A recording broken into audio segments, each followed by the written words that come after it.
আসসালামু আলাইকুম বন্ধুরা, এই যে দেখুন, এই যে আমি শাক নিয়ে আসছি। এখন এই যে দুধ কচু এবং পানি কচু, এই যে ছাদে দেখেন কি সুন্দর শাক হয়েছে আমার। মাশাআল্লাহ অনেকগুলো শাক হয়েছে আজকে। এগুলো আজকে রান্না করব, তো আপনাদেরকে দেখাবো। এখন আমি শাকগুলো সব কেটে নেব। দেখুন তো কি সুন্দর শাক, বাজারে শাক এরকম পাওয়া যাবে, অনেক সুন্দর। একটু হালকা ভাত দিয়ে নেব, নারকেল এবং গুঁড়া চিংড়ি দিয়ে আজকে রান্না করবো আমি। কচুর শাক পছন্দ করে না এমন মানুষ খুব কমই আছে। আমরা কম বেশি সবাই কচুর শাক পছন্দ করি। এগুলো পাতা ভর্তা করে অনেক মজা ভর্তা খেতে। হয়ে গেল বন্ধুরা, এই যে দেখুন অনেকগুলো শাক হয়েছে মাশাআল্লাহ। নিজের হাতে লাগানো সবজি, এগুলো খেতে স্বাদই আলাদা। এখন আমি রান্না করব। তেল দিয়ে দিলাম কড়াইতে এবং দিয়ে দিলাম পেঁয়াজ।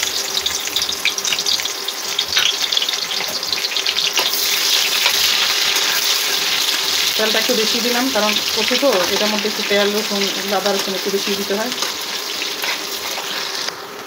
এখন আমি নারকেল বাটা দিয়ে দিলাম। নারকেল বাটা ছাড়া কচু তো ভালোই যায় না।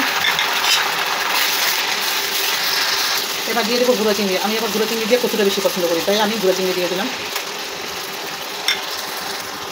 দিয়ে দিলাম হলুদের গুঁড়া, দিয়ে দিলাম মরিচের গুঁড়া, দিয়ে দিলাম পরিমাণ মতো লবণ। এবার দিয়ে দিলাম 2 টেবিল চামচ আদা রসুন বাটা।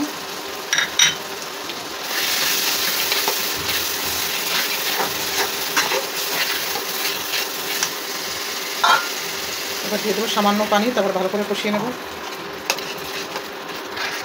এবার আমি শাকগুলো দিয়ে দেবো।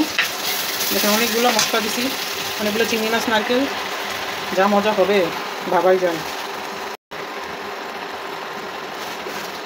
কচুর শাক আমার খুবই প্রিয়, আমার গাছে হয়েও আমি কয়েকদিন পরে পরেই খাই। একটু ঢেকে দেবো, কমলে তারপর নেড়ে দেবো।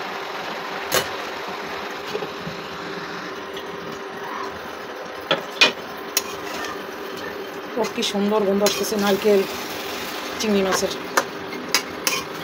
অনেক সুন্দর একটা ফ্লেভার আসতেছে। কার কার খেতে ইচ্ছে করতেছে বন্ধুরা, চলে আসতে পারো।